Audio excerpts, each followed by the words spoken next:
好，咁弟兄姊妹咧，我哋呢個三堂統訓練咧，其實係有啲好重要嘅目的啦，就係因為咧幸福小組係同一般嘅傳福音咧，係有一啲地方係唔一樣咧，就係因為你唔係一個人同一個人傾，你係一個小組同好幾個人一齊傾，咁所以我哋喺過程裏邊咧，希望透過同工訓練咧，能夠讓你可以配合福長。同埋同嗰啲嘅其他同工啦，同埋咧一啲嘅 best 咧，可以喺幸福小組當中咧有效咁流暢咁嚟到去有交流。咁我哋希望呢、一個幸福小組嘅三堂統訓練咧，俾你有一啲誒好嘅印象啊！啊，咁啊，大家對幸福小組認識有幾多㗎？如果你方便用你個 chat 咧，可以喺你個 chat 嗰度打1至10喎，你睇下你覺得自己係幾多咧？咁 chat box 咧就喺你嘅熒光幕咧就會見得到㗎，你嘅熒光幕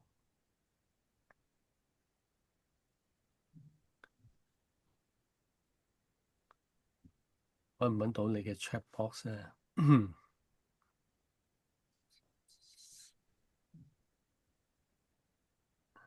好，大家都有啲 number 出嚟啦嚇，但係唔係話好多啊。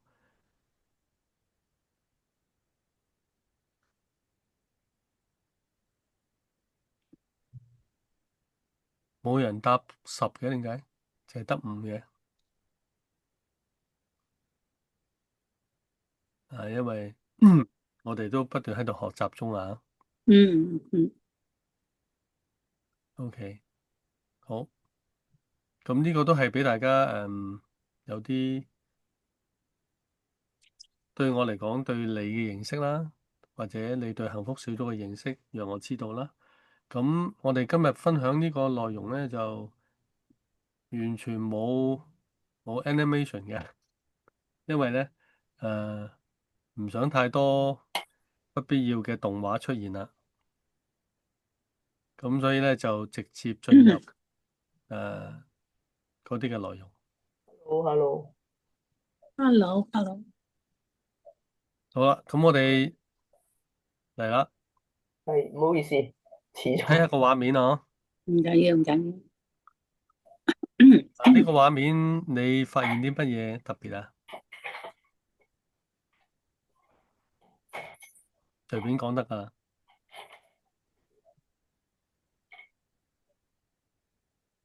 有咩特別？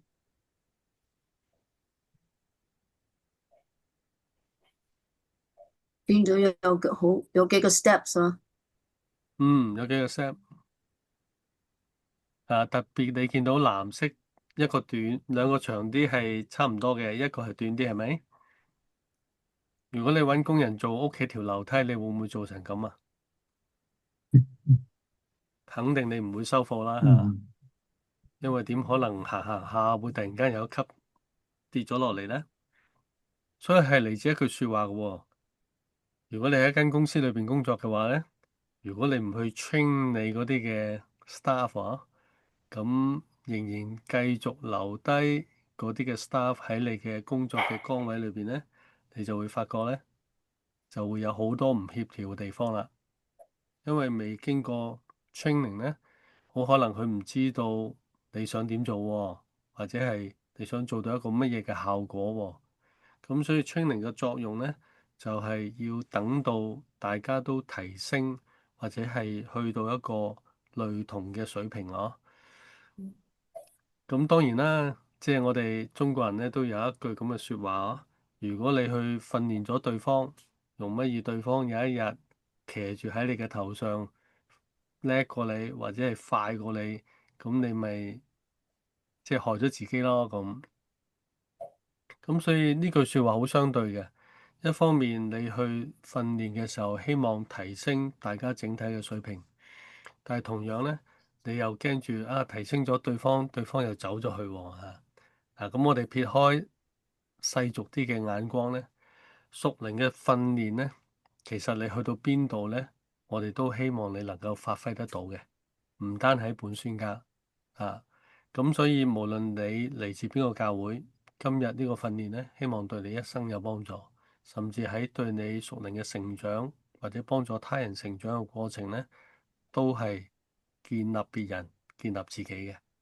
所以希望呢，大家做條樓梯嘅時候呢，就唔好介意嚇，大家都提出你嘅寶貴意見。我哋希望呢條樓梯呢，更加嘅暢順同埋整齊啊！訓練呢，對於基督教嘅所謂佈道嘅方法呢，係有一定程度上嘅深刻印象嘅啊！喺我接受三福訓練嘅時候呢，我就發覺，咦，三福訓練呢，13堂裏邊呢，其實係經過咗兩個 round 嘅啊！第一次13堂呢，你叫做學員；第二次13堂呢，就係你做隊長時，做隊長嘅時候呢，帶領13堂你嘅學員點樣同你一齊去出隊報道啊！呢個就係三福訓練啦。跟住有啟發課程嘅訓練。我嚟到本宣之後呢，係講緊2016年啦。咁當陣時呢，就啟發課程呢係做咗，我諗係大概16、17屆啦嚇。咁我嚟咗呢咁多年呢，就都做咗啟發課程大概10屆到啦。咁所以大概29屆啦，去到。咁最後一屆呢，應該係2020年呢，我哋喺網上做嘅啊。咁跟住呢，就轉咗幸福小組。其實做啟發嘅時候呢，都有好多訓練嘅，台長嘅訓練，揾同工嘅訓練，其他唔同嘅崗位嘅訓練啊，都需要訓練嘅。咁所以你見到下低有兩個 number 哦，76呢就係代表啟發課程嘅訓練，三福嘅訓練呢有107頁、76頁。咁所以呢，遠比幸福小組呢，咁可能呢都係咁上下啦，但係冇咁多嘅嚇，內容冇咁多嘅。咁但係呢，都係一個訓練嚟嘅。訓練嘅目的呢，就係提升我哋嘅一啲 skill 啦，同埋呢點樣去發展得好啲啊？點為之發展得好啲呢？就係當我今日同大家分享呢一個訓練嘅內容，而他日呢，唔同嘅弟兄姊妹呢，都能夠從呢啲嘅內容裏邊呢，吸收到同樣嘅信息，咁整個教會呢，就比較容易共鳴啊，或者係同埋喺個 tune 裏邊啊，即係同一個 key 裏邊啦嚇，咁咪變咗咧，大家可以一路咁喺傳福音上邊咧，特別喺使用幸福小組上邊咧，就會比較好啲啊，即係銜接得好啲啊。所以一個好嘅訓練咧，能夠持續性嘅。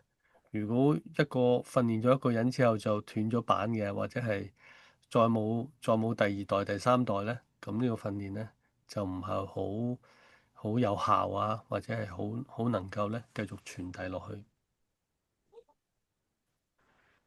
講幸福小組一啲歷史啦，呢個係2016年咧幸福小組佢開始踏足台灣以外嘅國家或者地方。咁所以喺2016年之後呢，你見到佢去咗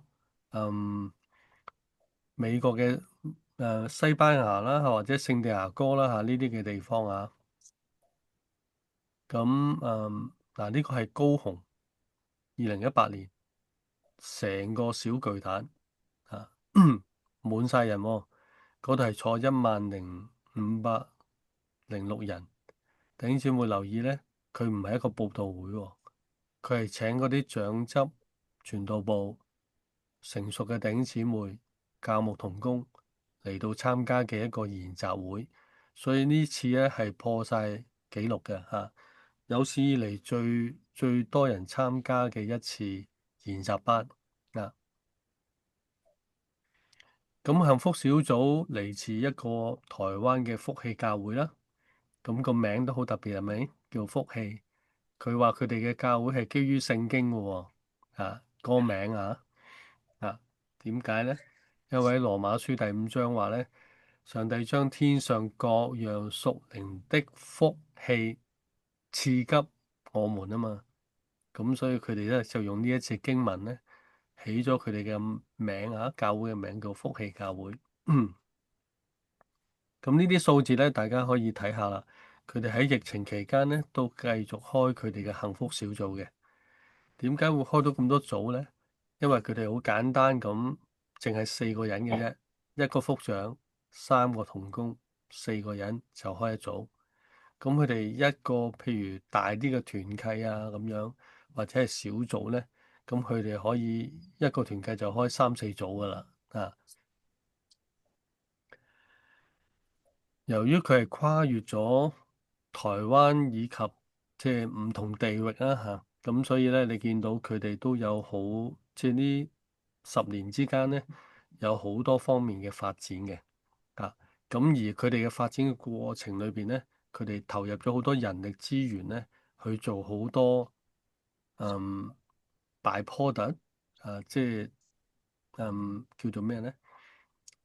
除咗幸福小組之外咧，佢做咗好多其他嘅產品嘅，包括咧有幸福門訓啦，有啲全球研習會啦，包括網上或者實體啦，仲有咧就係有好多趁機喺幸福小組而發展出嚟嘅一啲小禮品啦，啊，有好多係特別針對幸福小組而設計嘅一啲禮品嘅，啊，咁我哋在座當中都有 Anita 姊妹咧，曾經都幫我哋設計一啲幸福小組第2堂叫真相大白嘅一個小禮品。咁嗰個禮品咧係一個朱古力嚟嘅。咁我哋有啲弟兄咧，最初咧想咬落去嘅時候咧，發覺唔對勁咯，即係真到係冇辦法再分辨到原來係假嘅朱古力嚟嘅啊！咁所以咧，佢拿起手嘅時候咧，點解個朱古力咁輕嘅咧嚇？咁先發現原來係紙做嘅啊！咁啊，Anita 姊妹嘅精彩設計啊！咁我哋睇落去嘅時候咧，你會發現幸福小組原來喺神學院咧都有舉辦過嘅嚇。咁一路舉辦到2024啦嚇，2025我未知道有冇一啲 update 嘅資料嚇。咁浸聯會，大家留意香港一個可以話即係最大嘅宗派啊，佢哋開始舉辦幸福小組嘅一啲研習課程。咁呢兩個人物都係即係都相當出名嘅嚇。咁就嚟到去即係喺報道方面咧，幫助即係嗰啲嘅浸信會啦，嚟到推幸福小組嘅。大家有冇見過一間教會咧，叫香港神的教會咧？嗱，千祈唔好以為係異端啊，係一個小群嘅教會啊，就唔係異端啊。異端係邊一種咧？嚇，咁啊叫做香港的教會嚇嗰個嚇，咁啊好耐之前噶啦，就冇個神字嘅香港的教會。咁呢個香港神的教會咧係一個小群嘅教會嚇，余光超弟兄創立嘅一個教會。咁佢哋都喺2024年咧開始推動幸福小組啊。咁香港同埋台灣啦，咁啊馬鞍山浸信會啦，中華宣道會友愛堂啦，呢個喺九龍塘嘅。咁啊，中國佈道會柴灣嘅萬善堂啦，咁大家有冇聽過幸福教會叫辛苦教會啊？因為國語嘅拼音咧，辛苦就係廣東話嘅辛苦啊，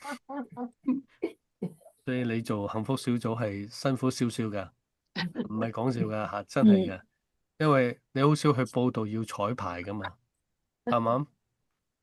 除咗我哋話三福會有事先嘅訓練之外咧，幸福小組咧，我哋係會有福長同大家咧彩排一下嘅嚇。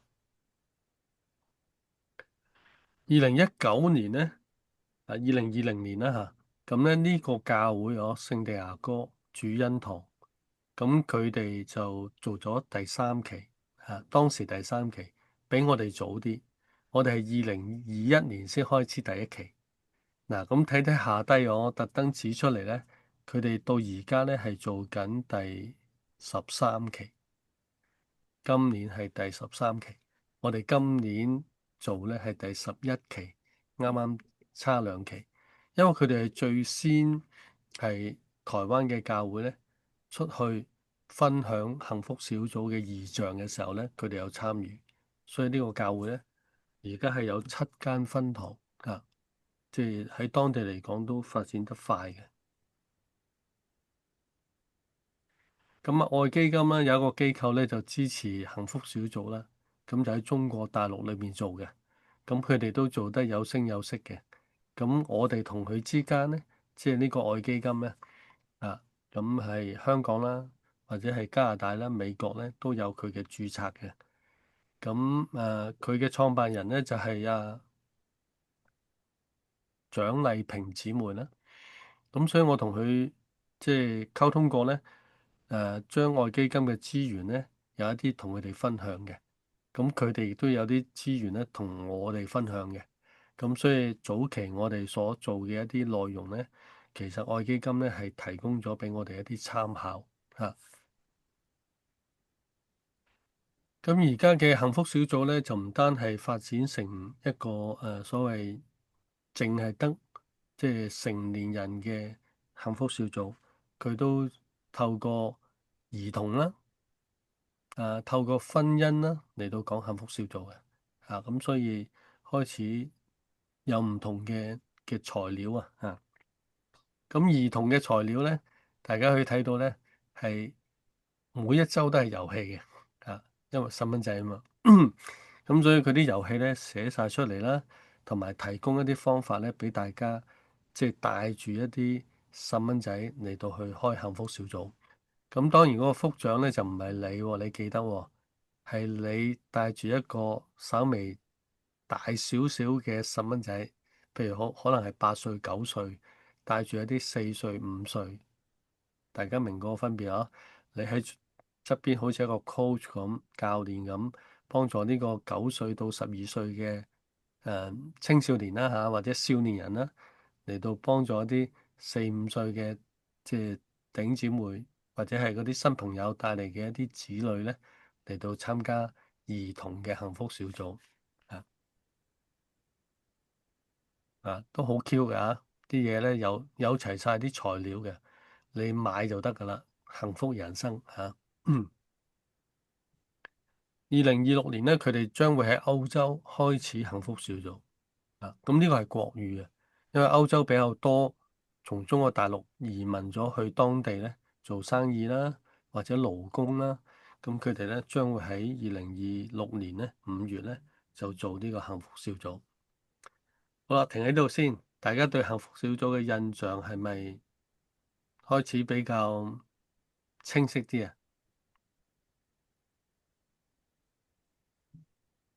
有冇嘢想發問先？隨便，你開咪就可以講嘢噶啦。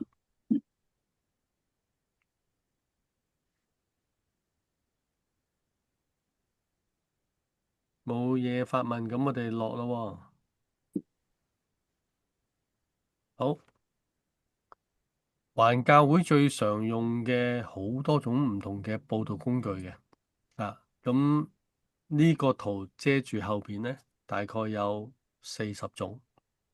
咁呢40種裏邊呢，都係好多教會都會用嘅咁但係最常用呢，喺友誼報道方面呢，即係話透過你識嘅朋友，然後向佢傳福音，就唔喺街上邊嗰啲喎，唔係喺路邊車站你唔認識嘅人，而係透過你所熟悉嘅人。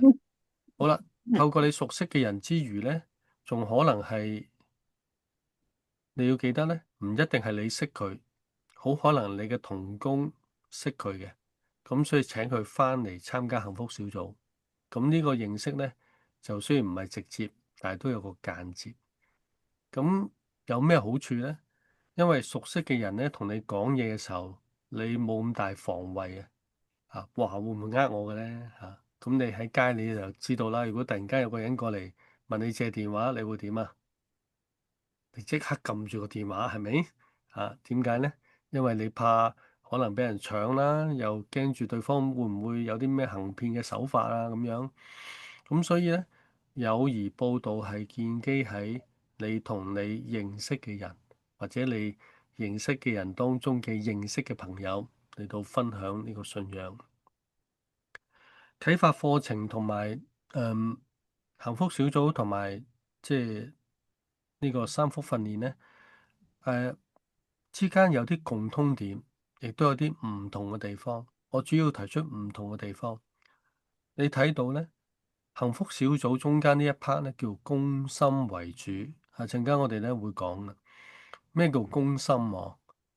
呢個即係同我哋過去用理性去傳福音，講服對方、解答對方信仰問題，喺幸福小組嚟講咧，唔強調嘅。唔係冇啊，唔強調。攻心即係講裏邊內心嘅一啲觸動咁呢個咧俾大家知下佢唔同嘅地方，其他就差唔多嘅啫。咁呢一 part 就係佢嘅特點啦。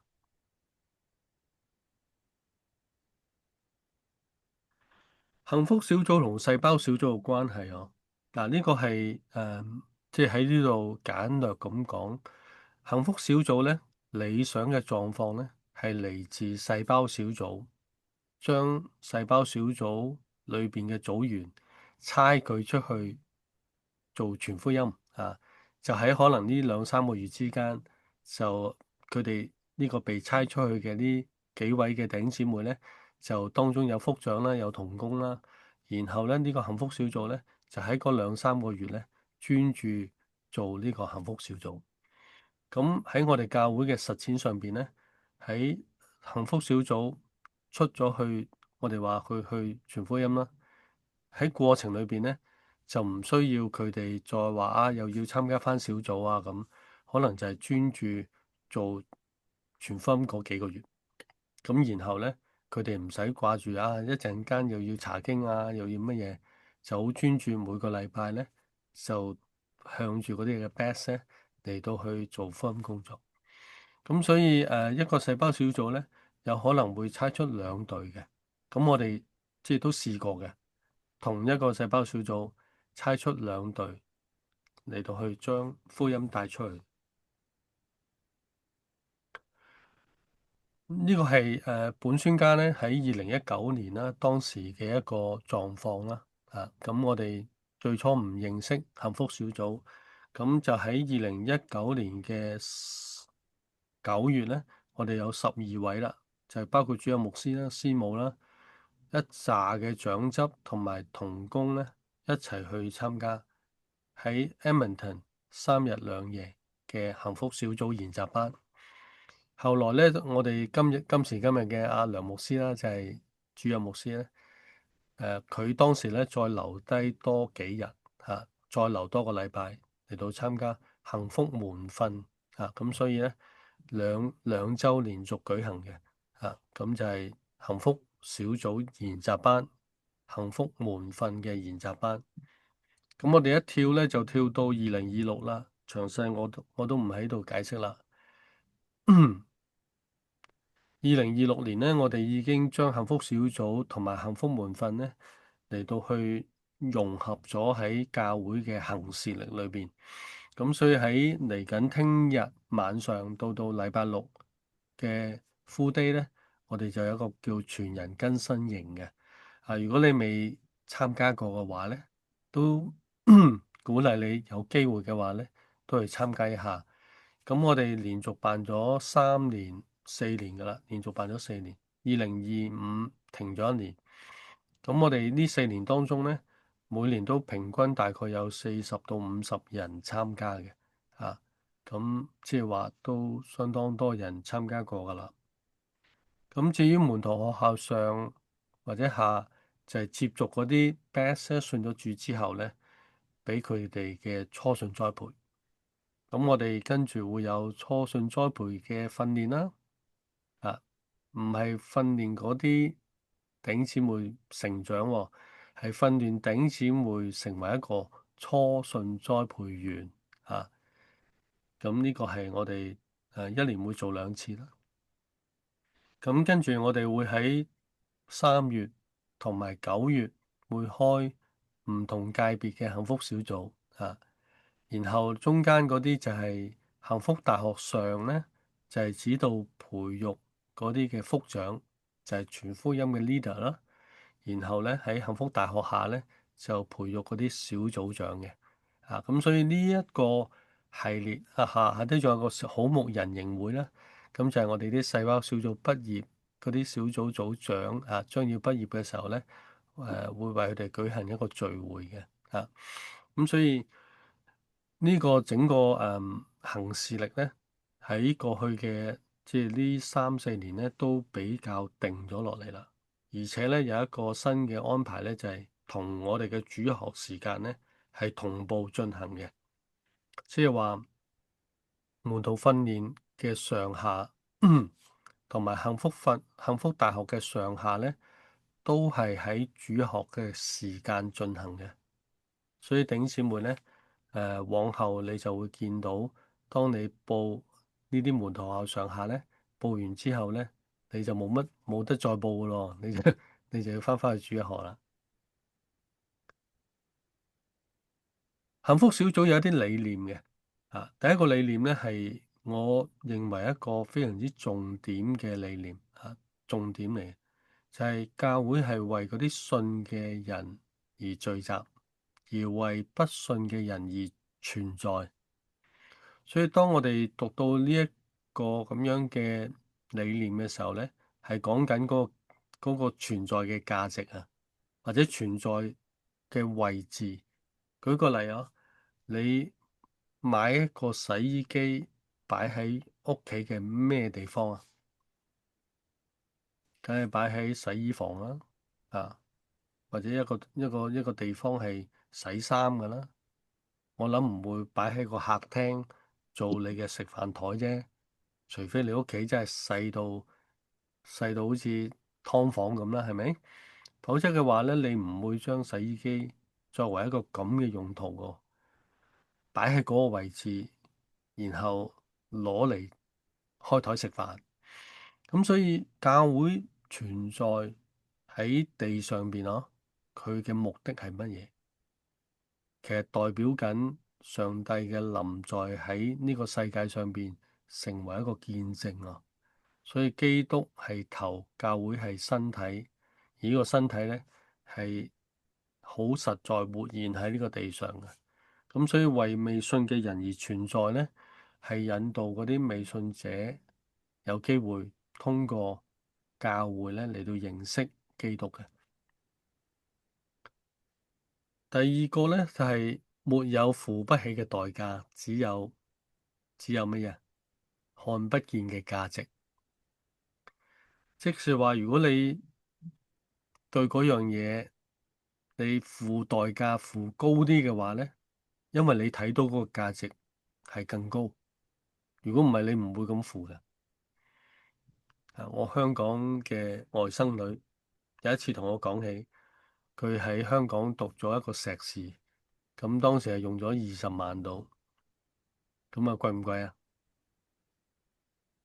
啊？有啲人點頭貴嗬。你知唔知喺加拿大讀要幾錢？如果你係留學生港幣20萬肯定唔得啦。啊，如果你睇到價值高嘅話咧，或者睇重嗰個價值咧，超過你所付出嘅咧，你會覺得值嘅喎。譬如600萬咧養大一個細蚊仔，而家係講緊2016年當時所講2022呢個係啦，2022所出嚟嘅一個財經雜誌嘅訪問咁就講呢兩個，一個影后啦，一個風后啦，即係風帆嘅教練，攞咗香港第一屆金牌即係呢個代表啦600萬，你會唔會話哇唔好啦，唔生啦咁咧咁有啲人真係咁嘅，但係有啲人又唔係咁諗嘅喎。有啲人覺得我都唔計價錢唔計付出我都希望有下一代，而且將佢哋好好養育。咁所以睇下你嘅重點喺邊度嘅啫。咁如果你睇唔到個價值，睇唔到嗰個正面嘅回報嘅話咧，你可能你真係會卻步嘅喎。所以弟兄姊妹，如果 disciple maker 即係我哋話門徒訓練啊，如果最終嗰個人信咗主之後唔識傳福音嘅，或者唔去傳福音嘅，咁我哋就覺得呢個唔係 disciple maker，呢個可能只係領人歸主。我停咗喺嗰度啦。咁但係呢個信咗主之後嘅人，咪好似一個孤兒咁咯，冇人去養佢啦，冇人去栽培佢啦，冇人讓佢成為主嘅門徒啦。嗱，咁所以我哋付代價嘅原因就係咁解啦，因為呢個係一個過程啊嘛。如果一次過傳完福音之後就停咗落嚟嘅話咧，都唔算係 disciple maker 啊。幸福小組有一句咁嘅說話嘅，大家一齊讀一讀啊。你不一定要很厲害才能開始，你要開始才能很厲害。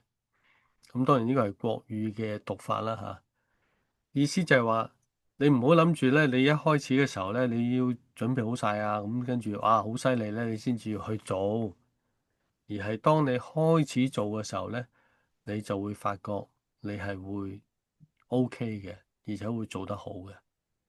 做得好厲害添嘅嚇，咁所以我哋啲福長咧就年輕最年輕嗰個啦，係大學生啦嚇，最大年紀嘅宇伯啦嚇，做過4屆幸福小組，佢做幸福小組嘅時候咧係八十歲嚇，做到第4屆係85歲嚇，佢有一屆冇做。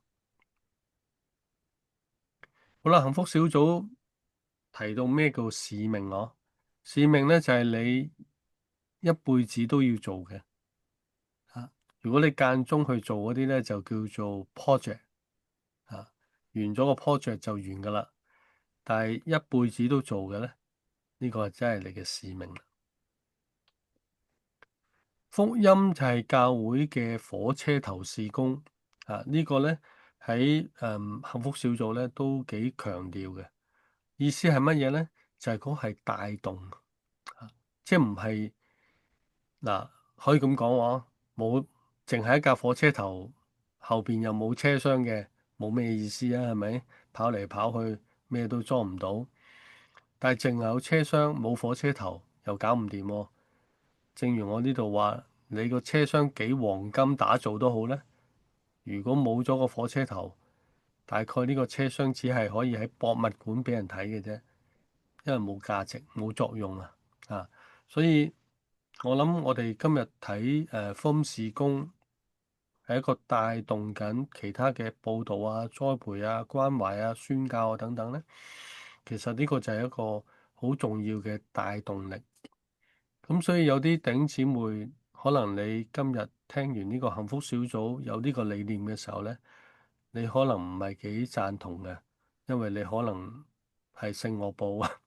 係唱詩嘅，係關懷部，係關顧嘅，係基教部，係教主日學嘅。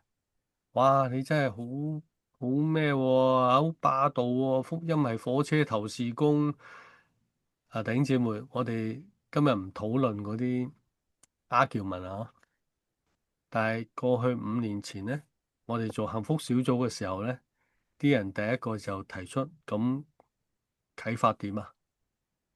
我做咗29年噶咯喎，喺本宣家下，即係呢個歷史啊，唔係29年啊，29屆啊，做咗大概20年到啦。哇，咁我唔識做幸福小組喎，唔得唔得，我要啟發咁啊，你唔好轉啊，轉我唔做噶咁，即係有唔同弟兄姊妹有啲咁嘅反應喎，我哋都擔唔擔心啊？事實上真係有啲誒。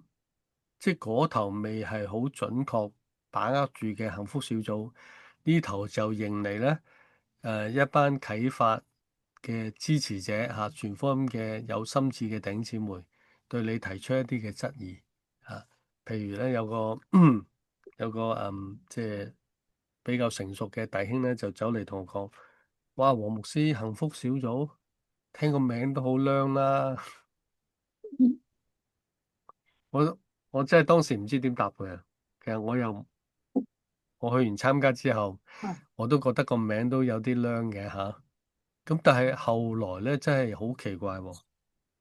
兩岸三地咧都用幸福呢個詞咧，經常吸引你嘅眼球喎。嗱，你試下留意3月份啊。而家3月份近幾年咧，年年都有一個咧，全世界所有國家嘅幸福指數啊，有排名嘅。你留意下咧，加拿大排名咧就真係幾後下噶。咁啊，香港排名咧就係真係數唔到啊！而家去到唔知60幾啊定80幾啊。中國都比佢優先少少啊。香港而家好慘啊。咁所以幸福其實喺人嘅心裏邊咧，真係有一種吸引力嘅。咁所以用幸福小組咧，都係一個即係。又係神俾呢個福氣教會推動嘅時候咧，用咗嘅名啦嚇。咁佢喺台灣就用 happiness 嘅，咁我哋咧就用 blessing 嚇。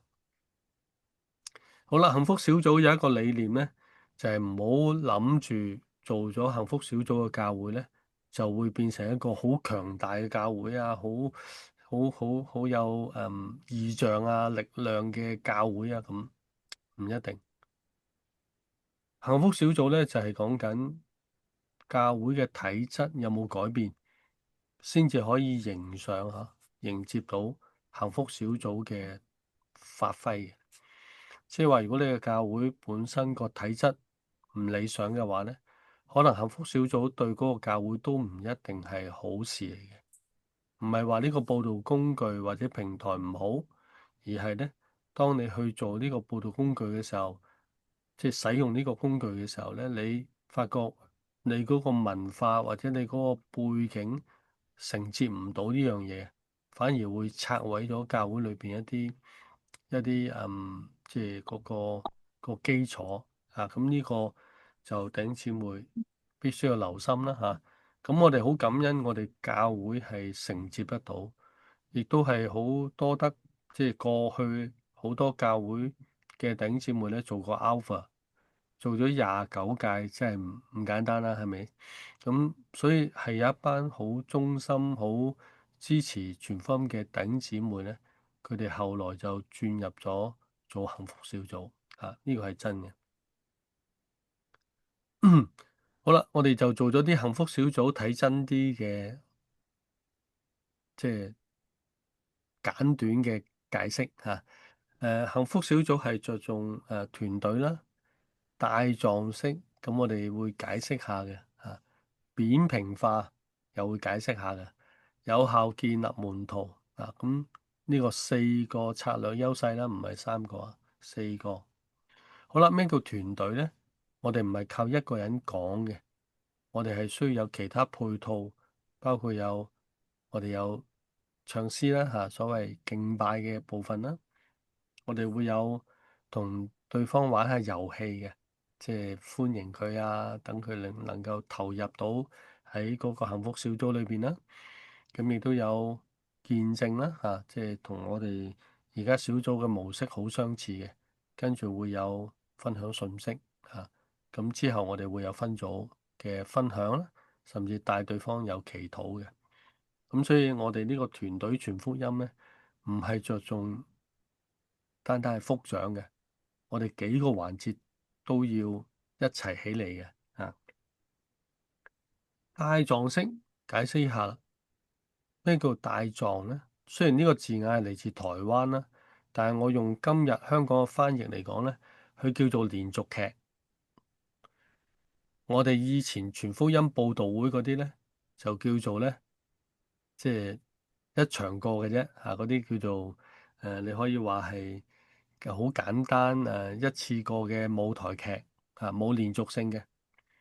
但係帶狀式係連續每個禮拜進行，一路去到12堂即係如果喺幸福小組原創咧係3個月嘅咁有咩好處咧？就係佢每一個嘅內容咧每一個嘅內容咧，佢係唔同嘅8個唔同嘅主題，然後每一個主題都係一個福音嘅面向。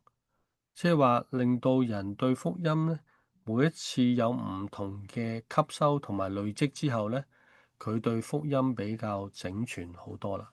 但係如果我哋在座當中嘅弟兄姊妹，你信咗主咧，你可以知道一件事嘅，一堂佈道會，你要個講員喺45分鐘之內咧講晒成個福音，用埋見證，用埋講解等等啦。你覺得佢講成點？45分鐘喎。哇，好完整啦，講晒啦，但係會唔會好容易就蜻蜓點水，掂下就飛走咗呢？如果我哋今日用幸福小組8堂嚟到去講同樣嘅報道信息，話呢個唔止係45分鐘喎，8次喎，咁所以你一諗到呢度呢，你就會有一個咁嘅拗頭嘅手勢啦，黃牧師。哇！我邀請一次嚟報道會都難啦，而家邀請佢8次，佢肯定係耍手夾零頭啦，係咪？如果我哋在座當中係參加過幸福小組嘅人呢，你會知道呢，我哋好大部分嘅人呢都參加過8次幸福小組，去見證嗰啲嘅 best 呢，都係嚟足8次嘅，甚至嚟完之後呢，唔捨得走啊！而家仲有啲 best 呢參加緊我哋嘅細胞小組。我自己嗰組有一個嚟咗幸福小組8次啦，唔信喎。咁我問佢：咁你想點啊？佢話我都想參加你哋嘅小組。咁咪俾佢入嚟咯。咁所以到而家啦，幸福小組完咗啦，佢仍然參加緊小組。咁有一個咧，另外一個啦，咁佢想慕道多啲喎，但係又覺得未到信嗰個階段。咁佢話想嚟參加下我哋嘅主日學，所以係去咗箴言嗰班啦。啱啱上一次嘅幸福小組啫。咁所以弟兄姊妹，點狀式就係好容易斷纜啊！一次完咗，好似冇銜接。但係帶狀式一步一步讓對方喺一個即係好嘅幸福小組嘅氛圍裏邊咧，慢慢對信仰開放。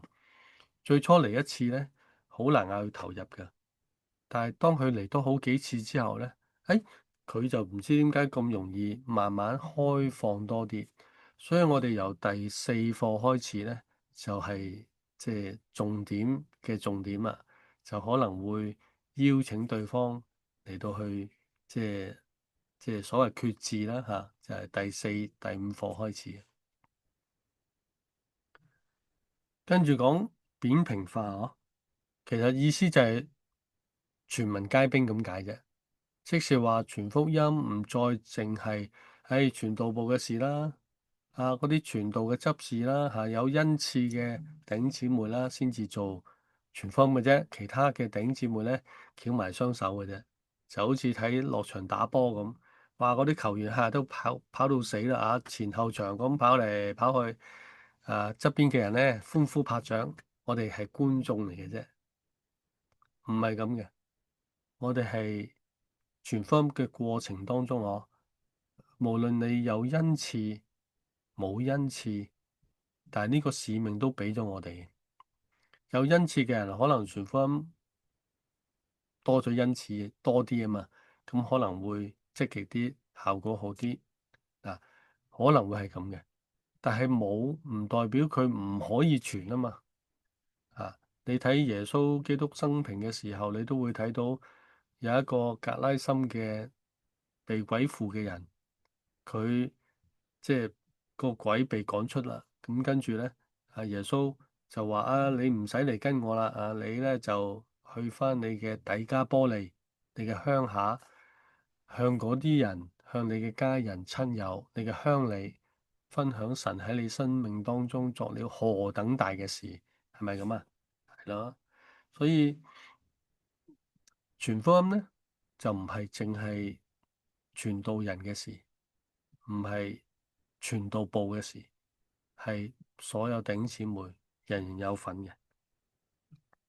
有效建立門徒，咁我哋之前都提啦。如果一個門徒即係話信咗主啊，即係佢信咗耶穌啊，成為咗主嘅門徒啦。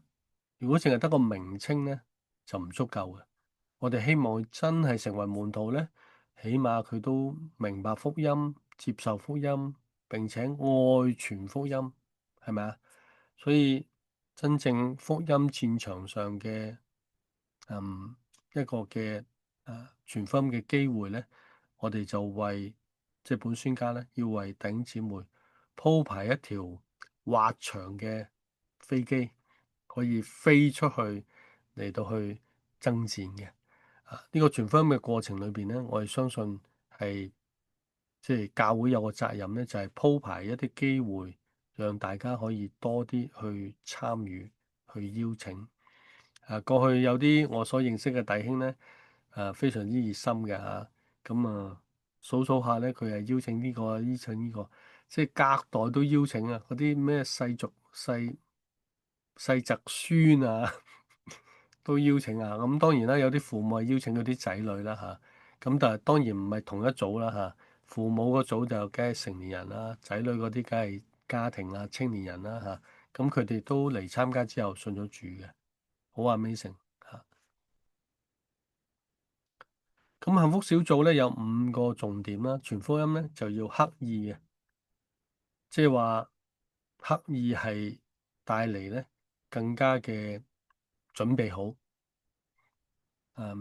最近我啲屋企人同我做生日啦，佢哋刻意安排一個地方，而嗰個地方咧提供晒一啲生日嘅氣氛啦、生日嘅音樂啦，仲有侍應同你唱生日歌啦，仲最後咧仲送上一袋禮物喎。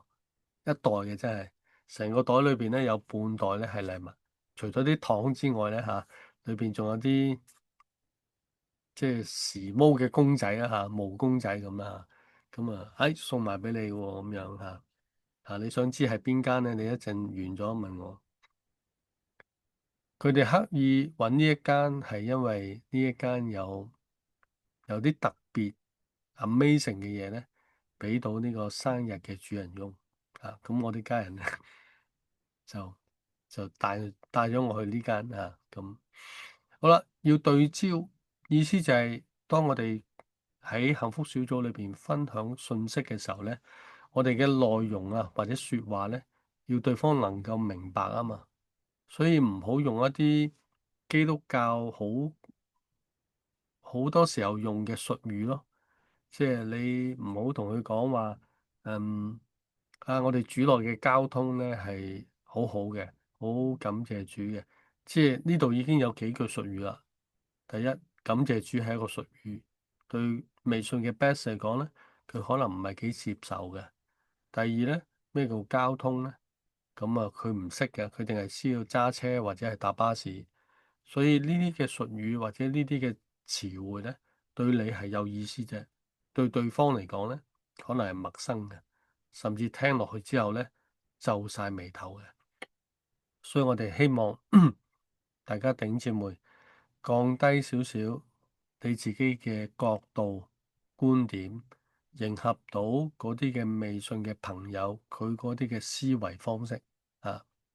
好啦，要熱情，咁呢個當然係啦，因為幸福小組裏邊咧有遊戲咧，係好少，即係好少話全福音裏邊有遊戲玩嘅喎。咁我見到一啲無論長者到青年人咧，都玩到咧好厲害嘅喎。特別啲青年人咧，我喺辦公室裏邊隔離師班房咧，佢哋大嗌喺度，哇哇咁好玩嘅，我聽到嘅時候我都想出去睇下，究竟佢哋玩咩遊戲，玩到嘻哈大聲笑啊！咁呢個就係幸福小組啦。咁呢個熱情咧，真係感動咗我哋教會，好奇妙地嚇。喺我認識嘅弟兄當中，退咗休嘅有一位，就嚟退休嘅有一位，咁另外有一位咧係即係知識分子啦嚇，因為有博士學位啦嚇。咁佢哋呢三個人咧係不約而同啊，都係幸福小組信主嘅，而且佢哋未信主之前咧，都話唔係唔明白你基督教嘅道理，不過唔知點解我要信，冇嗰個感動。嗱，好得意喎！呢幾個人喺我接觸嘅過程裏邊咧，都係強調冇感動，冇嗰種感動。其中有一個仲返咗教會，即係佢太太信咗主啦嚇。咁佢斷斷續續返咗教會都有10年8載㗎啦。不過唔係經常啦，因為佢唔係經常喺加拿大來回兩邊走。咁所以點解咁特別咧？其中一樣嘢就係熱情啊！弟兄姊妹，呢個係我哋需要俾對方有啲感動啊！好啦，深入我哋探索未信者佢內心裏邊嘅需要，然後為佢祈禱。嗱，呢個就係要深入，要感動。咁啊，點樣感動對方？即係求主俾你有智慧啦，都唔知道對方點樣為之感動喎嚇。但係如果你話對方嬲嘅時候咧，多數都係同你拗嘅時候嬲嘅啫，所以你減少同對方拗撬咧，可能對你傳福音會好啲嘅嚇。好啦，講咗差唔多1個鐘咯，啊，已經好快㗎啦。有冇嘢想問先？呢度大家可以提出你嘅諗法，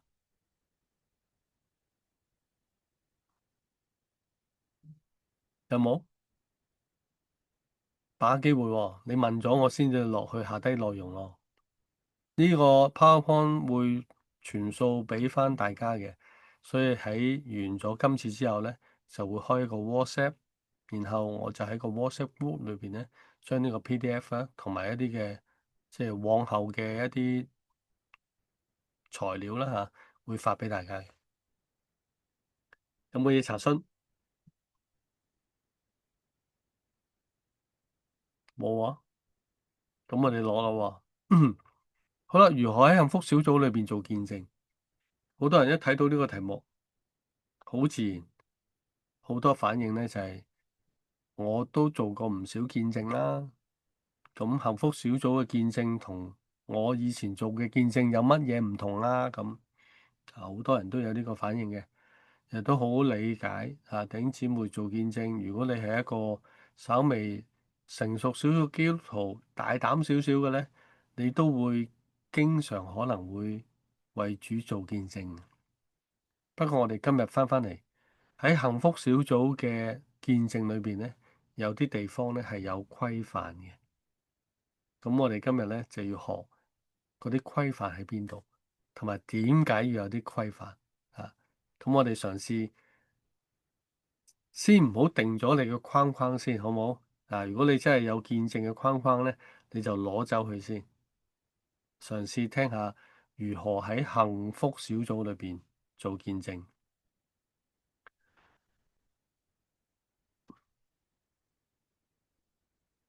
傳福音做見證，明明聖經寫住噶啦，普天下喎，啊，唔係單係華人啊，喺普天下對萬民作見證。好啦，見證呢個詞，咁啊大家可以睇啦，經常出現喺聖經裏邊嘅。咁喺幸福小組裏邊嘅見證同埋信息咧，嗱呢度就唔睇啦。咁 PowerPoint 咧，你翻去自己睇下啦。但係見證咧就最緊要係真實，同埋你親身體驗過嘅，咁先係見證啊嘛。如果你又講嗰啲又唔真實，話喺你嘅得救見證今日同前日咁又唔同嘅，話今年同上一年又唔同嘅，喂，咁你嘅得救見證咁邊個先係啊？咁所以有啲人誤解咧，喺幸福小組裏邊咧，點會有咁多見證啊？嚇，我哋啲得救見證一就一，二係二噶啦嘛，點會有有咁多唔同嘅變化嘅咁啊？咁因為見證嘅範圍唔同啫，唔係代表你嘅見證嘅嗰個所謂焦點咧唔同咗啊。得救見證就係得救見證啦。但係因為喺幸福小組裏邊咧，有7個唔同嘅範疇嘅見證啊，你記住啦，7個唔同範疇嘅見證，你喺幸福小組裏邊咧會講到嘅。好啦，提下先。頭先我哋話見證最緊要真實咯，而且係比 best 容易身同感受。你記住呢樣嘢，身同感受。咁咩叫做冇身同感受咧？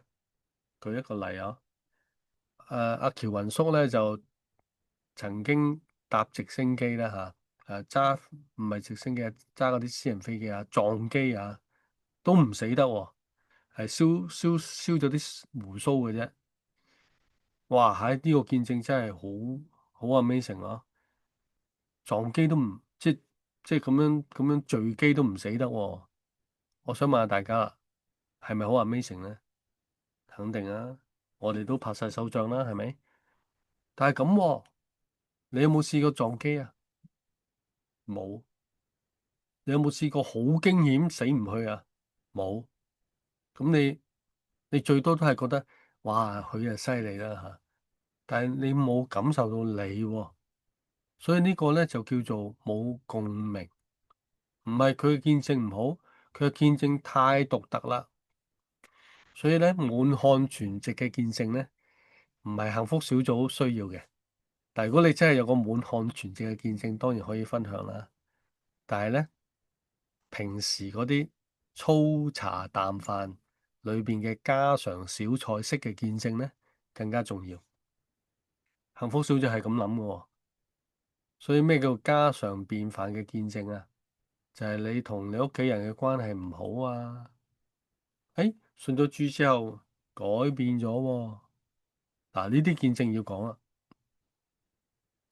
我哋如果喺主日崇拜頂姊妹參加洗禮嘅時候咧，都聽過唔少嘅頂姊妹分享佢哋信咗主，佢哋接受呢個水禮，整個過程咧係因身邊嘅人生命改變而帶嚟佢哋對信仰進一步嘅探索嘅。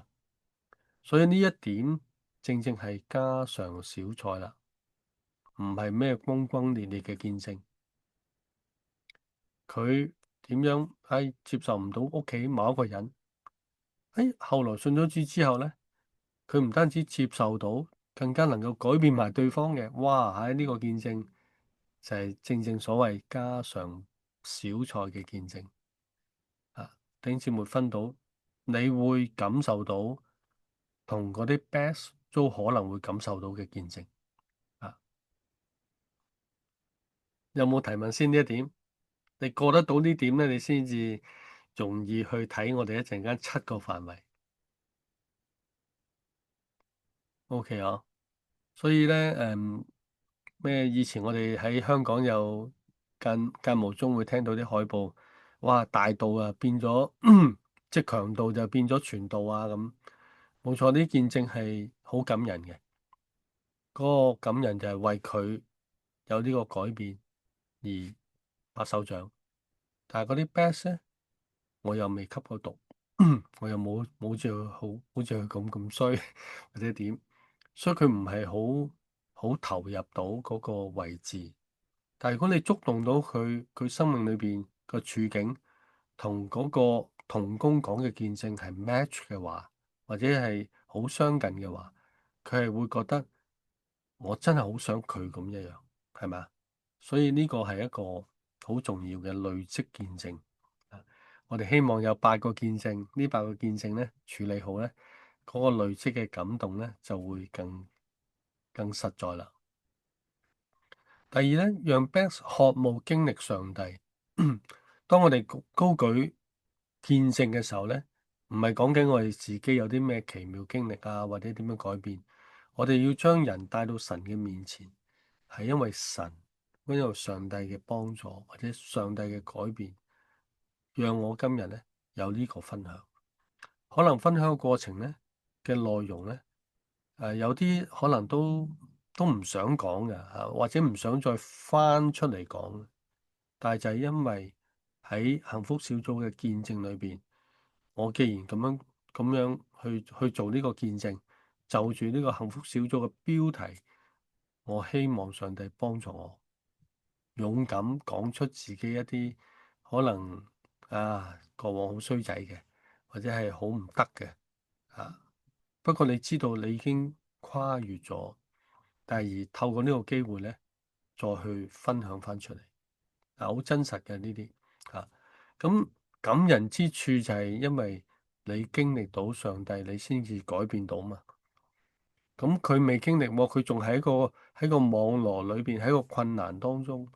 咦？佢睇到有個人改變到，連嗰啲過去即係失敗嘅嘢都能夠跨勝嘅，佢真係羨慕喎。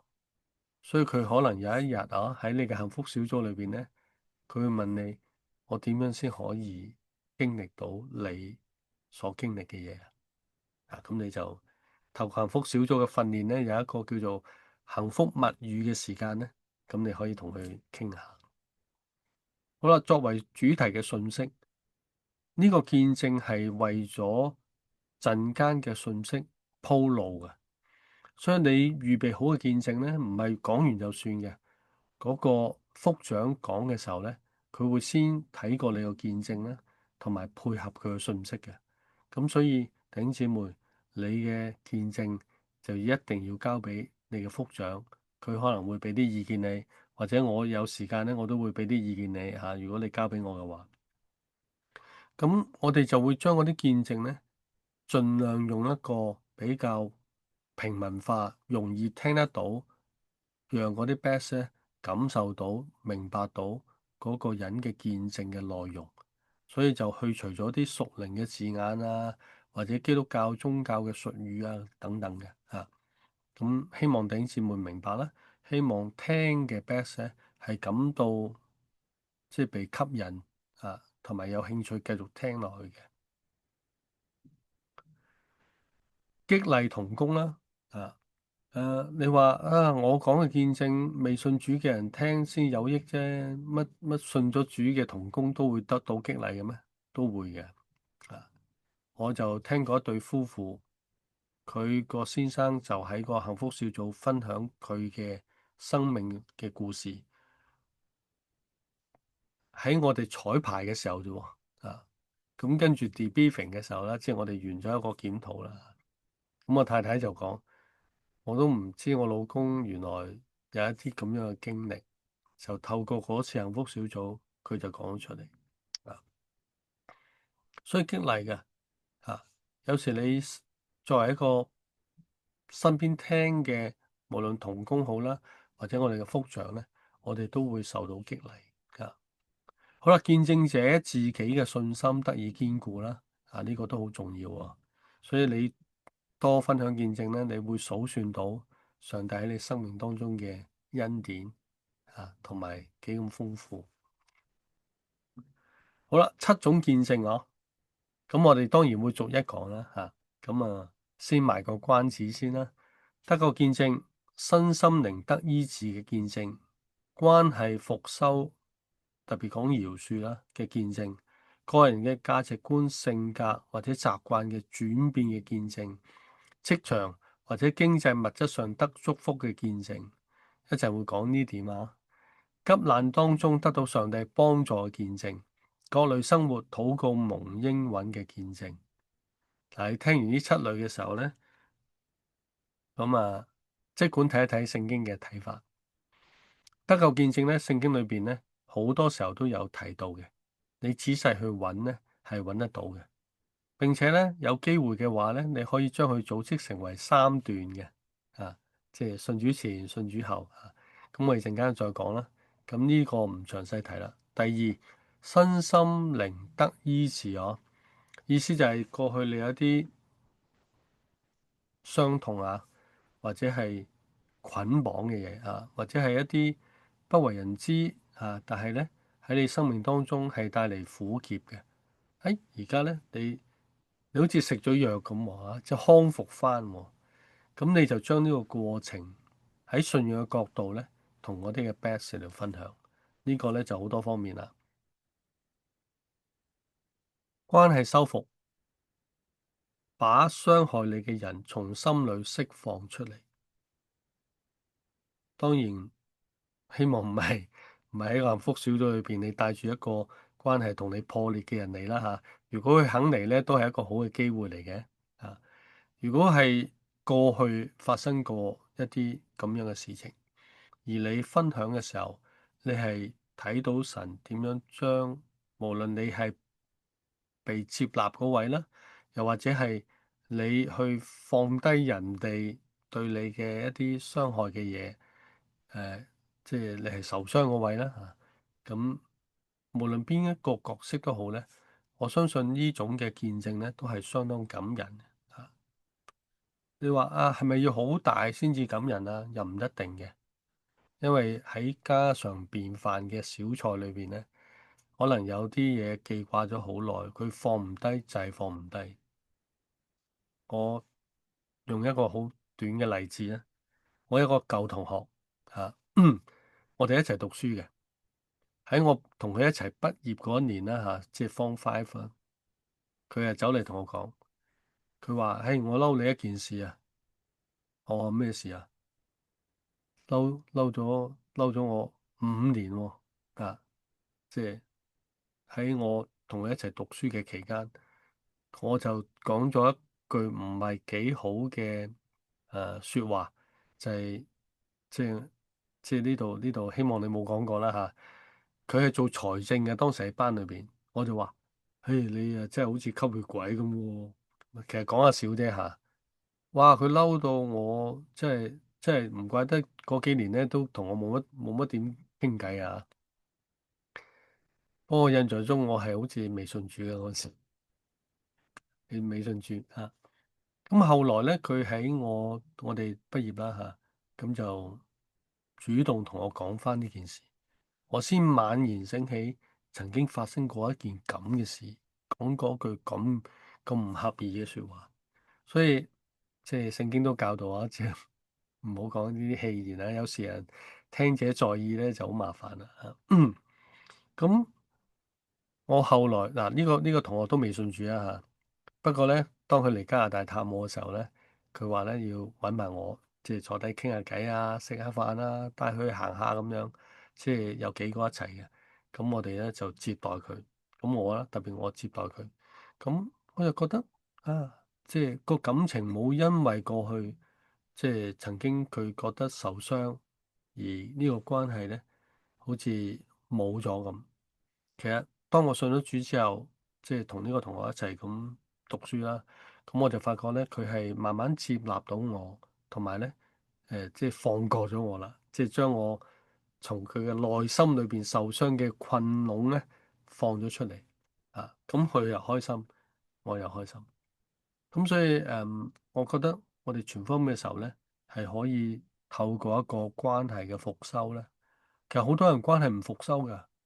算咯，河水不犯井水，老死不相往還，係咪咁啊？好多時候人呢，世界嘅觀念啊，我咪同你唔啱咯吓，再唔睬你咯吓，冇乜嘢啊，唔見你就得啦，係咪？其實唔係咁啊，關係嘅復修其實係一個好，即係好，即係人唔想遇到嘅，但係當你能夠復修，其實對好多人嚟講係一個震撼嚟。啊，弟兄姊妹留意呢一方面，好有 powerful 啊！好啦，個人價值觀、性格或者習慣嘅轉變啊，咁呢個咧正正係我哋基督徒咧好多時候可以分享嘅見證啊，因為呢啲嘅價值觀、習慣咧，好多時候未信主嘅朋友係唔明白，同埋唔知道點解你會咁啊。譬如禮拜日朝頭早佢哋去飲茶。誒，嗌親定硬係返教會嘅？教會有咩好啊？咁佢見你經常返教會，又好奇喎嚇，點解返教會嘅咧？我自己初信主嘅時候，就唔係即刻話啊禮拜日就去崇拜嘅，因為我都好鍾意玩啊，去去行山啊，去露營啊，通常都係禮拜五六日嘅。咁呢啲日子咧就去慣咗啊嘛。咁好多時候咧，啲朋友啊、同學啊，咁啊都會揾我嘅。咁我咧就話，即係我自己嘅感動啦嚇，我就同佢哋講，我話我禮拜日朝頭早咧就返教會嘅。咁咧，不如之後會合你啦。咁佢哋咧就會約定我喺咩時間，喺邊個地點咧，我就會合佢嘅。我記得有一次就係咁嘅，喺大清水我哋去游水啊嘛。咁佢哋話佢哋去游，朝頭早就游到下晝噶啦。咁我話你哋喺邊度等啊？喺對面個島嗰度等啦。咁對面個島啊，咁我哋去慣啊嘛，咁啊知道就喺大清水咧一路游，大概一個鐘度啦嚇。咁啊着住蛙鞋嘅，啪啪啪啪啪。咁佢哋真係喺嗰度撐緊艇啊！我突然間就游到佢哋旁邊啊，係咁嘅。咁佢哋講得出，咁我又做得到啊嘛。咁所以呢班同學當中咧，好多後來都信咗主嘅，即係喺我認識嘅同學當中，咁啊大概有1/3到啦，信咗主。我哋而家仲有個 group team 啊，即係已經講緊幾十年啦。咁啊係一齊即係喺主裏邊分享，同埋為其他未信嘅同學嚟到祈禱嘅。嗯，好啦，職場同埋經濟物質上得到祝福嘅見證，我覺得呢一 part 咧係我哋好少講啊。我哋唔係誒，我哋有時被一啲誤解誤解就係唔知大家有冇啲咁嘅誤解？誤解就係基督徒有財富咧，好似係啲財富就會牢籠咗嗰個基督徒咁嘅，咁啊令到啲基督徒咧見錢開眼啊咁等等。其實唔係咁嘅，見錢開眼係嗰個人嘅問題，唔係嗰啲錢嘅問題，對唔對？所以聖經裏邊講到有錢財，其實都係上帝對人嘅一種祝福。我哋未必用錢財咁計啦，用健康咁計啦，好唔好？或者可以用家人咁計啦。其實某一啲嘅祝福係祝福嚟嘅，不過我哋好少正面去講。即係你嘅家庭好算唔算祝福咧？弟兄姊妹問一問。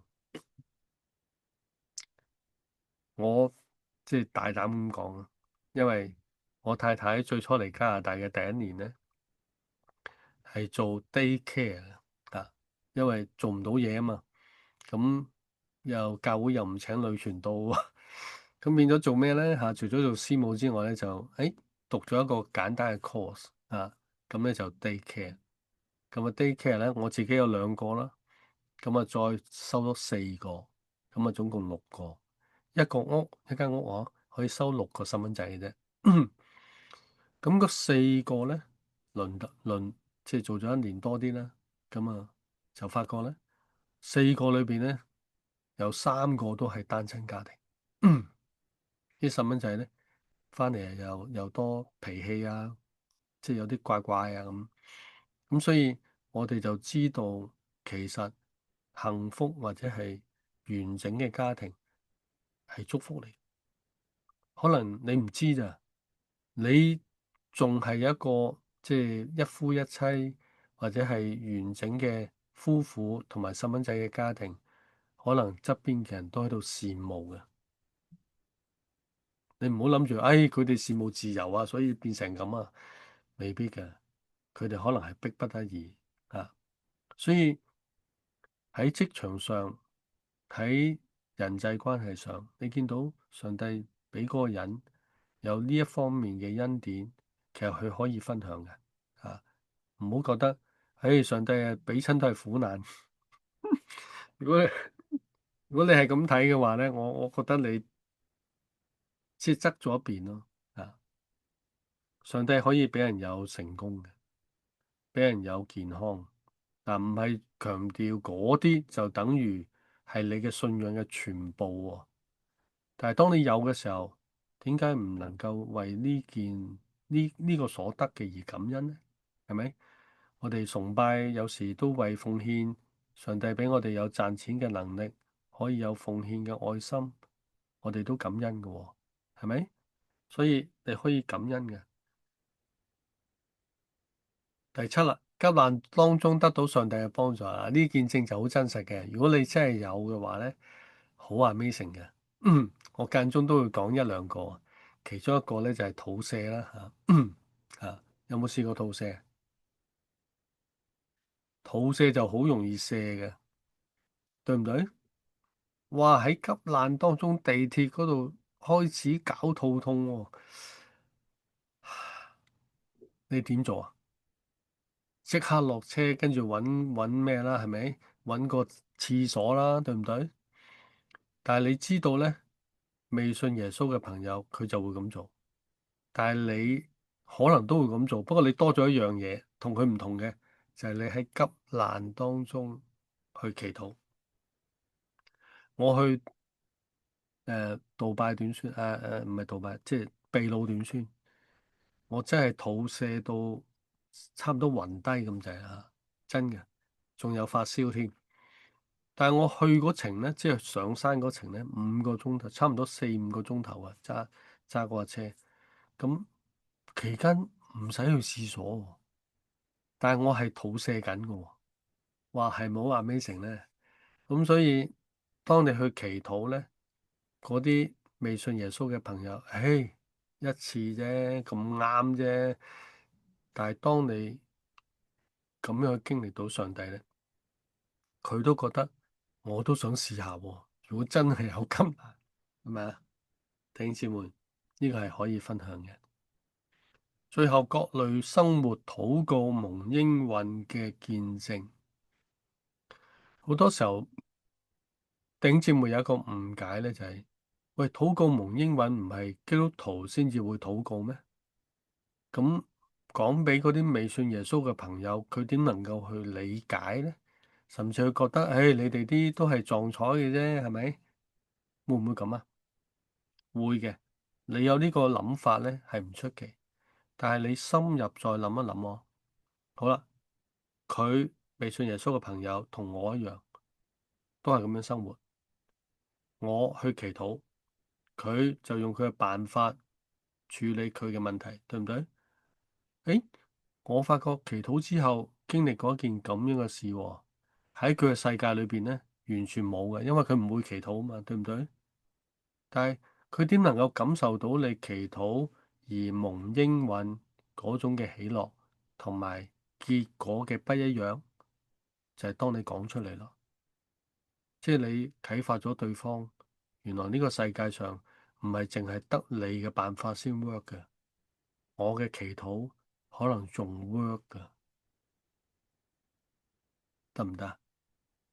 佢從冇經歷過祈禱帶嚟蒙上帝應允嘅能力或者係祝福。當你講咗出嚟之後，祈禱解決咗個問題。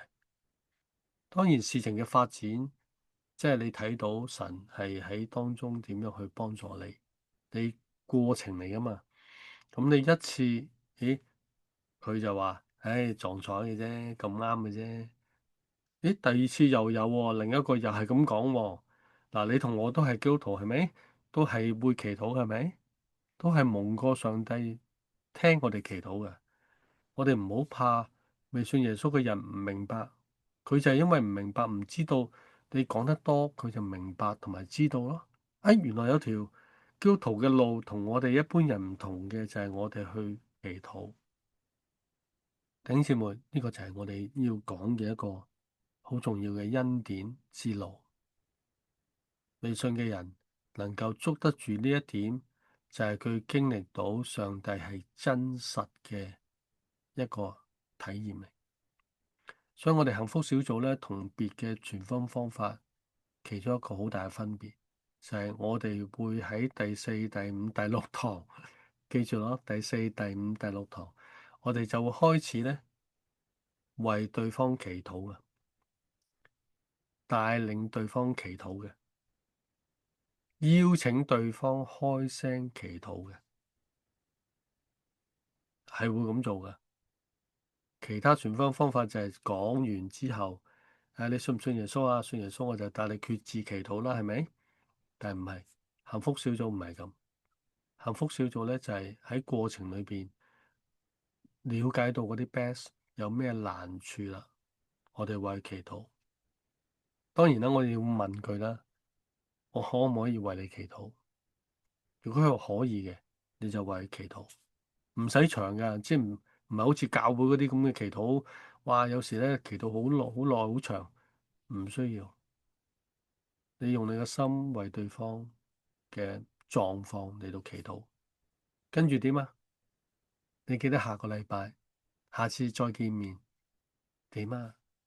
祈完禱有冇咩你經歷到㗎？咁係咯，再問下佢咯，係咯，繼續為佢祈禱咯。啊，所以嗱呢一點，我希望呢7個類別啊，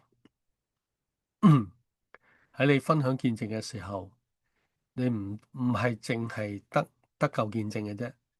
傳福音唔再在於淨係分享你嘅信耶穌得救嘅見證，即係當然你可以，但係有其他類別嘅都歡迎你使用。見證嘅架構同埋內容比例啊，記住呢個30、40、30，關鍵就喺呢度啦。中間嗰個部分就係你經歷一件事情嘅過程，嗰個關鍵點喺邊度，然後你就將呢個見證咧寫落嚟。譬如咩係關鍵點咧？好似有一個姊妹咧就提到，當佢嗯坐緊巴士嘅時候，佢見到咧喺巴士外邊咧有啲人去即係做一啲嘢咧，係好似好唔得體咁嘅。佢突然間諗到咧，即係我坐喺個巴士裏邊，將來巴士外邊個人係咪我將來要會好似佢咁咧？即係個狀況咁唔好咧？佢係諗到佢嘅人生咧，即係應該係需要有一啲向道咧遠離嗰種可憐嘅結果嘅。佢喺個巴士嗰度透過嗰個人嘅思考自己咧要有啲轉變。後來有基督徒咧就介紹咗去小組或者團契，佢後來就咁信主嘅，就係嗰個巴士上發生嘅一件事。嗱，呢個就係一個關鍵啊！所以信耶穌整個過程總係有啲切入嘅角度，係咪？啊，你寬恕你咩得蒙受祝福或者祈禱，你有個關鍵點嘅，你一定要將佢寫到出嚟啊！過程咧大家都容易寫到，但係個關鍵點啊，就係佢諗到，咦，我將來好似佢咁，我真係唔想喎。咁究竟前面點咧？佢就即係唔喺個即係唔知點嘅裏邊咧，之後就有基督徒同佢傳福音啊。咁所以呢個就係嗰個關鍵點啦。好啦，喺幸福小組裏邊咧有限制，就係10分鐘以內嘅，唔可以超過10分鐘。咁呢個寫出嚟嘅見證咧，嗱，逐字稿喎，大概係幾多字咧？嚇，大概係千五字咁上下啦。即係如果你用 Word file 打嘅話，咁咧就點解要逐字咁寫啊？甚至咧你可以揸住嚟到講嘅，其實代表住咧，第一你真係準備咗嘅，第二咧你寫咗出嚟咧，你就唔會到時就自由發揮喎。你到時嘅自由發揮咧，就會講到好遠好遠，就唔得 focus 翻喺個見證本身或者個主題本身。所以希望弟兄姊妹，你用10分鐘嘅時間寫出嚟嘅見證，到時咧就係分享你寫出嚟嗰啲嘅內容。你話短過10分鐘得唔得啊？得，我會俾啲 sample 大家嘅6分鐘、7分鐘或者10分鐘見證，大概係點啊？咁啊，揾到你嘅細胞小組組長啦，或者牧者咧嚟到修改啦，或者副長啦嚇，因為佢都會睇噶嘛。咁啊，彩排試講啦。咁啊，點樣試啊？對住塊鏡自己講一次咯。啊，咁啊，最好錄埋音啦。咁你大概知道幾多分鐘啦嘛？避免生硬嘅讀稿係啦。雖然我哋話寫咗出嚟啫，其實意思就唔係逐個字咁讀嘅。係俾你有個概括知道咧，你嘅見證大概係點樣，即係唔會到時先作一啲嘢出嚟，寫一啲嘢出嚟，講一啲嘢出嚟啊。分享見證有啲原則啦嚇，咁呢啲我相信大家都知㗎啦。彰顯上帝嘅作為，講嘅係故事，唔係道理呵，唔係嗰啲大條道理啊！信耶穌就係點點點啊，即係唔係嗰啲唔需要啊嚇，唔係見證嘅部分，係分享，唔係教導，係啦。即係我見到你咁樣信咧，其實都知道你信得唔好㗎啦嚇。唔係教人哋啊嚇。咁啊，真誠自然，唔好添加鹽啊、醋啊嗰啲咁啊嚇，簡潔有力，唔好偏離嗰個主題。係啦，關注 best 嘅反應。你點樣知道 best 嘅反應呢？譬如你當日係講見證嘅，如果其中一個同工邀請嘅 best，或者係你帶嚟嘅 best，你可以之後問下佢：誒，我琴日分享咗個見證，你聽完覺得點啊？嗱，呢個就係主動問咯，關注。佢一定會有啲 feedback 俾你嘅，好唔好都唔緊要。不過希望個 best 咧，你係關注佢聽咗啲乜嘢，同埋有啲咩 feedback。好啦，幸福小組有8個主題哦。咁呢8個主題咧，就係呢8個啦。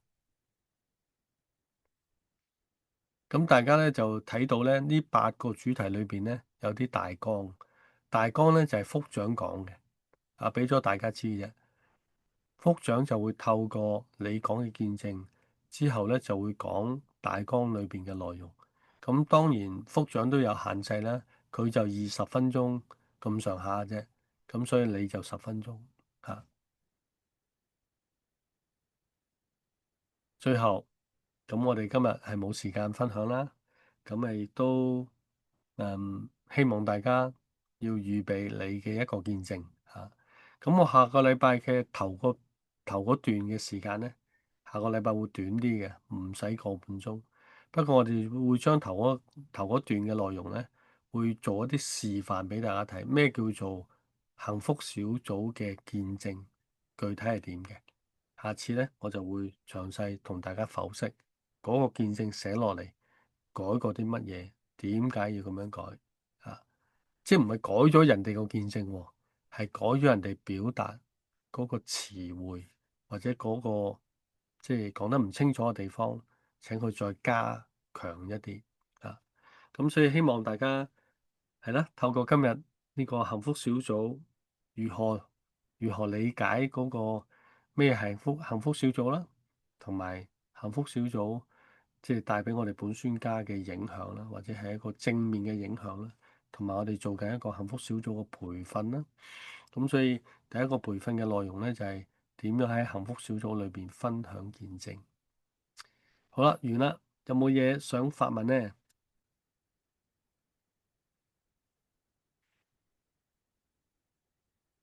把握機會咯，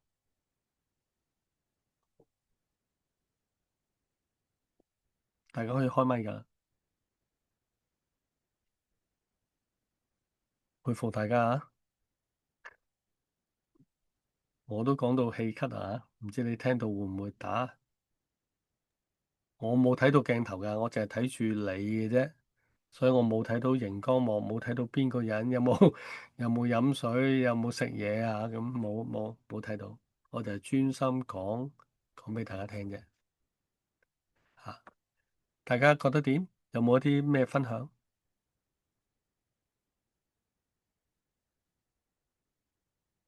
但我想分享一下咧，係阿牧師帶咗咁多屆嘅同工訓練，越嚟越係即係聽唔到越嚟越能夠。你不如你取消share screen 啦，咁我哋可以即係？OK，你聽得到清楚啲，因為我知道你 share screen 你睇唔到我哋。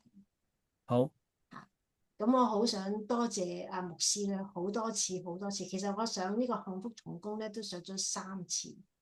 咁其實每一次咧，牧師咧更加完備嘅，所以越後聽咧就越好嘅。咁我都係嚟呢度再溫習一次。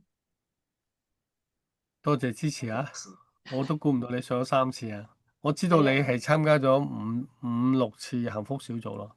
係啊，咁啊，Anna 姊妹咧都係好長時間參加啦，不過大部分佢係 Zoom 嘅。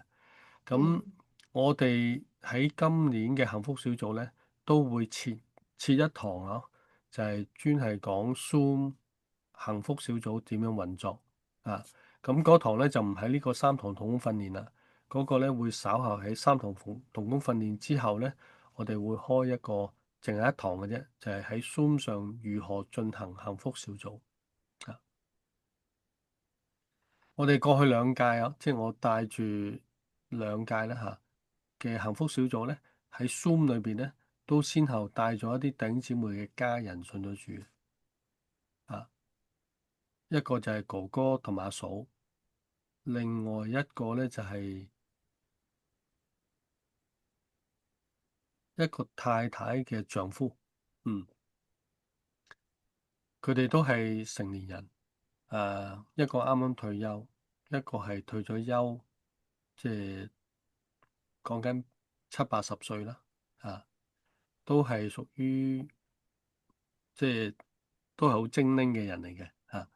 咁我覺得呢個係一個即係我哋要把握嘅機會咯，同無論在線或者係實體嘅親友家人咧分享福音。嗯，好，有冇嘢問呢？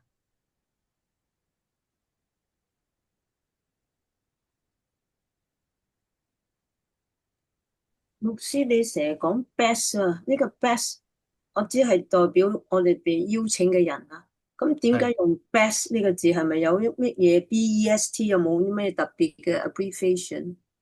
係啦，多謝啊，係咪 Cynthia Cynthia 啊啊，？Cynthia 其實咧，佢最初解釋呢個字嘅時候咧，因為咧就係佢想揾一啲詞彙去表達邀請嗰個對象，用啲乜嘢嘅名稱好？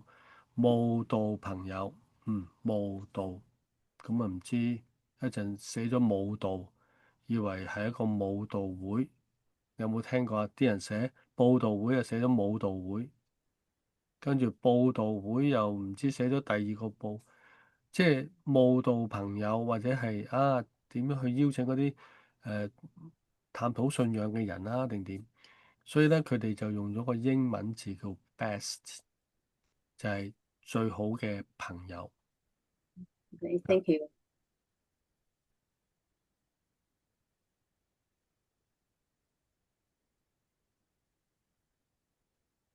有冇其他？Billy 好似第2次參加噶咯喎，係咪啊？我印象中你參加過。我呢一個培訓就未第一次，但我參加過幸福小組2次做同工。哦，OK，welcome。而家開始會進入清晰啲嘅狀況。我哋第2堂咧就會講邀請工作，第3堂咧就係最重要嘅其中一個部分，因為喺幸福小組裏邊咧，過去有啲同工嘅反應咯，嗰啲 best 最能夠留意到嘅2樣嘢咧，就唔係福長講乜嘢，第一喺呢個見證嗰度，第二就係幸福物語，即係我哋第3堂要講嘅內容啊。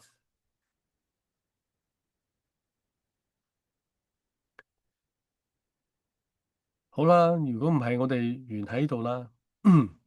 有一個人問嘢啊，chat 裏邊，聽唔唔好意思啊，聽到啊？牧師，覆咗我係，OK，聽唔聽到我講啊？聽到你講啊我係 Anita。我初初參加個幸福小組嗰陣時候，我唔係好有信心去，因為我講嘅見證咧都係關於我個病，但係對於啲 best 嚟講係咪好定唔好？我初時候覺得我用嗰個病去叫人信耶穌，我覺得唔係咁好嘅嘢咁樣嘅感覺啊，我自己。但係後尾我參加咗嗰個我同行之後咧，啲姊妹鼓勵我去做呢樣嘢，去參加講呢個見證。即係我初初咁樣諗法係啱唔啱咧？即係咁樣。嗯，嗯，嗱，如果我哋往往就住人去設計我哋嘅見證咧，就唔好嘅，因為我哋唔係為嗰個人去度身訂造啊嘛，嗯哼，係就住嗰個主題，因為我有呢個咁嘅經歷，我就講我嘅經歷，而嗰個信仰嘅見證咧，你唔知道上帝去使用嘅時候咧，係點樣去進入嗰個 best 嘅內心嘅。所以我哋只憑上帝俾我哋，即係透過呢個幸福小組咧嚟到去將嗰個見證去除咗嗰啲屬靈嘅字眼，去除咗嗰啲令到啲 best 有啲猶豫嘅位置啊嚇，咁盡可能係俾佢100%咁吸收到。嗯所以無論你病都好啦，頭先講緊即係或者你升職加薪好，會唔會令哼，到啲 best 吸引佢嚟教會嘅時候有啲唔好嘅動機，或者有啲錯誤嘅理解？嗱，嗰個我哋唔知啦。不過我哋講個見證嘅目的咧，係上帝真係咁樣去讓我經歷到，係真實。我就喺嗰度做個真實嘅見證啫。係啦，嗰我就嗰個 由我嘅 chemistry 係點係啦，喺我個醫治當中經歷神嘅幫助嗰個見證喺度，同埋經係啦。歷神點樣聖經嘅話語嚟到去改變我自己。係啊，你就係活生生嘅見證咯，係咯，係咯。咁好多人都會有病噶嘛。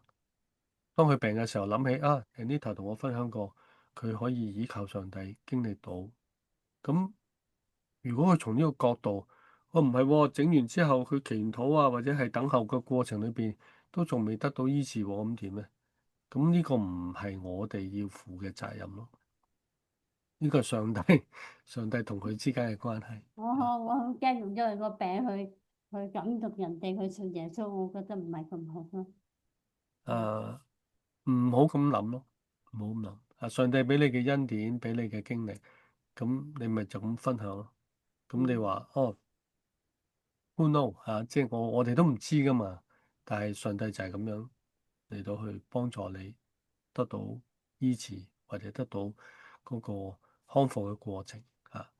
咁當然個過程裏邊病患裏邊都有好多可以去分享嘅內容，即係睇到神嘅供應啦，睇到神嘅保護啊，或者睇到神點樣去帶領住過程裏邊嘅人，係天時地利人和啊。唔可以話信咗耶穌就冇病，又唔係信咗耶穌就當然一定得醫唔會啦。治嗰啲，唔可係以咁樣嘅。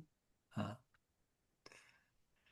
唔係啊，該牧師。急難當中得到祝福啊，得到看顧啊，咁其實我講一個例子啊嚇，就係2日前啫嚇，即係我生日前嘅一日，生日前嘅一日，咁我揸架車往 Richmond 方向去嘅時候，啊，突然之間車頭就嘣一聲，唔係我架車有事，亦都唔係撞到啲咩，我揸住嗰架車係對面線加埋側邊線，佢哋產生嘅交通意外咧，突然間響一聲之後咧，啲碎片就飛咗落我架車嗰度，我都睇唔到架車出現，睇唔到啊，因為快到嗯唰一聲就發生啦。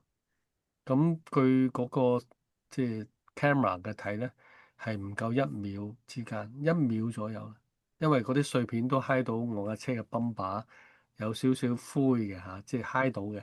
不過就我架車，因為當時我都冇見到有交通意外，我就繼續行緊啦。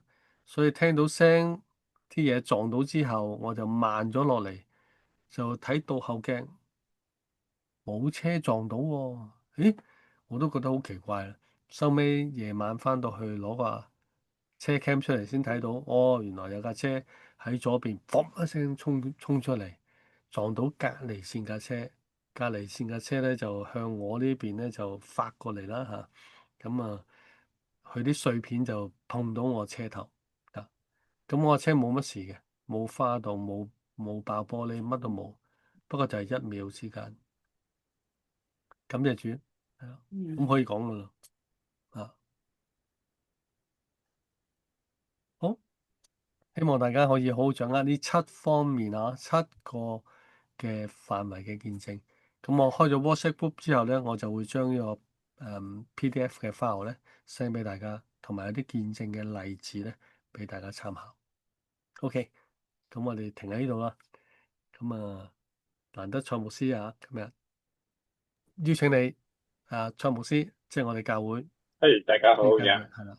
咁啊，做一個結束祈禱啊。好啊呀。嗯。我哋一齊同心禱告啊！真係主，我哋多謝你，因為係你嘅靈感動我哋係參加呢一個嘅係訓練班，以至到我哋能夠更加係了解幸福小組當中嘅係要留意嘅事項。求主你都係去讓我哋係有可以係去除咗可以去記得呢啲嘅係重要嘅導向之外，留意嘅點之外，我哋都能夠係將呢啲嘅所學到嘅，都能夠係付於喺我哋嘅實踐當中，喺我哋實際上喺個組裏邊嘅運作出嚟。願主你都係賜福我哋，係去帶領我哋，因為神你我哋唔需要係好叻先去做，當我哋去做嘅時候，我哋會感受到，我哋會經歷到主你嘅大能，帶領我哋係去將係見證主你，讓嗰啲嘅 the best 能夠係更加認識你，感動佢哋。主啊，我哋多謝你，願主你祝福我哋，亦都多謝你黃牧師喺我哋當中裏邊係講解好清楚，讓我哋都能夠係有好好嘅領受。我哋多謝，願主你都賜福大家，讓今晚有好嘅睡眠。我哋感謝你，我哋咁樣禱告，感謝係奉主耶穌基督名字祈求，阿門。阿門。多謝黃牧師。Thank you, thank 多 you，謝 Pastor 拜拜 Jacob，拜拜拜拜拜拜。拜拜。拜拜。拜。